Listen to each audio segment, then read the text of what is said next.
पिला माने तुमको स्वागत। आज तुम नवम श्रेणी IA3 सिलेबस परमाणु गठन पाठर शेष अंश आइसोबार और आइसोटोप विषय पढ़ा। पिला माने कहते कि संबलपुर में बुझाले टी भल था। चलो आज ये वीडियोटा संबलपुर बुझा। आइसोटोप आइसोटोप आ आइसोबार। आइसोटोप माने कौन? सबु मौलिक आइसोटोप न थाए। केतक निर्दिष्ट मौलिक आइसोटोप अच्छी जेपरिक hydrogen, carbon, nitrogen, uranium, cobalt, iodine, chlorine इत्यादि। समस्त मौलिक आइसोटोप ना। आइसोटोप अर्थ होची जे परमाणु क्रमांक बा जेड समान थिबो एवं वस्तु संख्या असमान थिबो।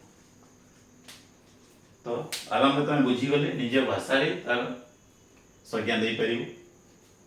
परमाणु क्रमांक समान थाई वस्तु संख्या भिन्न भिन्न थिबा परमाणु गुडी को आइसोटोप कहा। उदाहरण लेवल भी बुझी पारबो। जेपरिक हाइड्रोजन रो उदाहरण दउछि। हाइड्रोजन रो 3टी आइसोटोप अछि। 3टा आइसोटोप अछि। परमाणु क्रमांक 1 1 1। परमाणु क्रमांक 1 रु 18 पर्यंत बा 1 रु 20 पर्यंत तुमको पूरा पूरी मन रखा पड़ो। अन्य बाट ना घोषा पड़ो। तो कौन सी मौलिक यदि संकेत मन कर एक्स अटे ताले इने डेविएट तले आमे परमाणु क्रमांक के लिखसु एवं ऊपर आड़े आमे वस्तु संख्या के लिखसु। तो परमाणु क्रमांक होउछे जेड एवं इटा होउछे प्रोटॉन संख्या। परमाणु थिबा प्रोटॉन संख्या को परमाणु क्रमांक कहे। एवं एटा वस्तु संख्या होउछी परमाणु न्यूक्लियस थिबा प्रोटॉन और न्यूट्रॉन संख्या जोगफल। न्यूक्लियस थिबा प्रोटॉन और न्यूट्रॉन संख्यार समष्टि को वस्तु संख्या कहा जाय। तो इधर वस्तु संख्या लिखिबा। इरा हाइड्रोजन रो वस्तु संख्या 1 2 और 3। तो देखो परमाणु क्रमांक 3 समान अछि किंतु वस्तु संख्या अलग अलग अछि। तो इन ई हिसाब हाइड्रोजन 3टा आइसोटोप अछि। इधर ना दिया है प्रोटियम बा काइली हाइड्रोजन कहले चलबा। इरा होचे ड्यूटेरियम, इरा होचे ट्रिटियम बाय तार संकेत डी और टी। तुम इथरे न्यूट्रॉन संख्या बाहर करि परिबो। न्यूट्रॉन संख्या किपरि बाहर करिबा ता सूत्र अछि वस्तु संख्या वियोग परमाणु क्रमांक। तो एटा न्यूट्रॉन संख्या 1 वियोग 1 0। न्यूट्रॉन संख्या 2 वियोग 1 1। न्यूट्रॉन संख्या 3 वियोग 1 2। न्यूट्रॉन संख्या होछि 2। तो एठारे परमाणु क्रमांक समान अच्छी किंतु वस्तु संख्या भिन्न भिन्न अच्छी। एटा होछि आइसोटोप। तो ठीक सही हिसाब से हमें तुलना करी आइसोबार के बुझी पकाम। इने देखो ठीक उल्टाटा जेड इने समान थिला इने असमान हबो। इने ए असमान थिला इने ए समान हबो। माने परमाणु क्रमांक असमान थाई यदि वस्तु संख्या समान थिबा परमाणु गुडी को आइसोबार कहा जाय। उदाहरण मन को पोटासियम आउ कैल्शियम जानिछो यार परमाणु क्रमांक 19 यार 20। परमाणु क्रमांक याड लिखबी 2 लिखो वस्तु संख्या समान है 40 40। देखो इने परमाणु क्रमांक समान थिला इने असमान अछि। इने वस्तु संख्या असमान थिला इने समान अछि। ये आइसोटोप है आइसोबार। इने न्यूट्रॉन संख्या परिपाम में न्यूट्रॉन संख्या बाइना 21 40 वियोग 19। न्यूट्रॉन संख्या 20 40 वियोग 20। तो इने आहुरी हमें आइसोटोप हाइड्रोजन पर आउ किछि मौलिक आइसोटोप विषय जानबा। देखो ऑक्सीजन रो 3टा आइसोटोप अछि। Oxygen 16 oxygen 17 oxygen 18।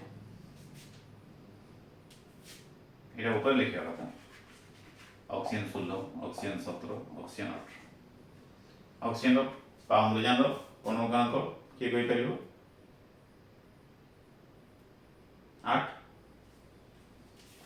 8 8 तो ये न्यूटन संख्या देखो 8 है ये न्यूटन संख्या 17 वियोग 8 9 ये न्यूटन संख्या 18 वियोग 8 10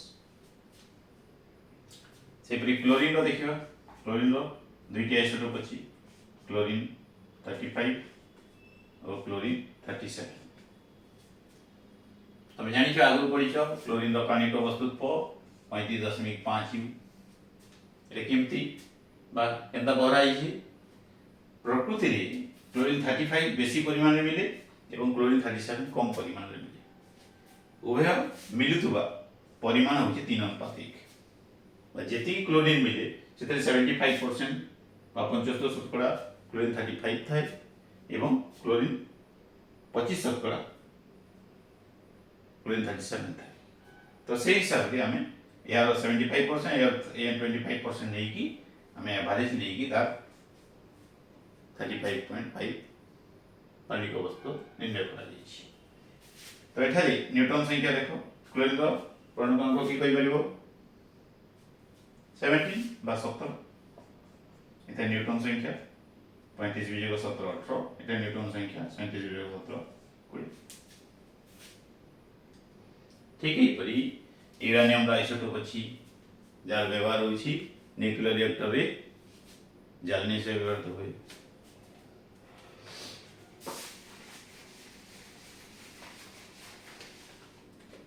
आयोडीन रो आइसोटोप अछि इरा न्यूक्लियर रिएक्टर रे जालनी से व्यवहार होय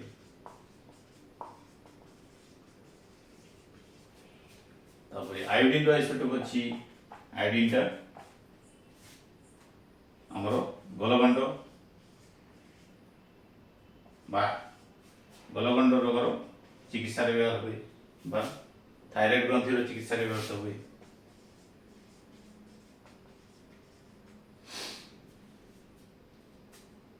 तापर कोबाल्ट रो आइसोटोप कैंसर रोग रो चिकित्सा रे व्यवहार होय तो ये तीनटा आइसोटोप रो व्यवहार सम बहि दे आइछि या परे भी जदी किछि संदेह थाए कमेंट बॉक्स में लिखियो मु पुणी ए वीडियो को आहुरी भल भाव रे अन्य आहुरी उदाहरण सहित बुझेबी।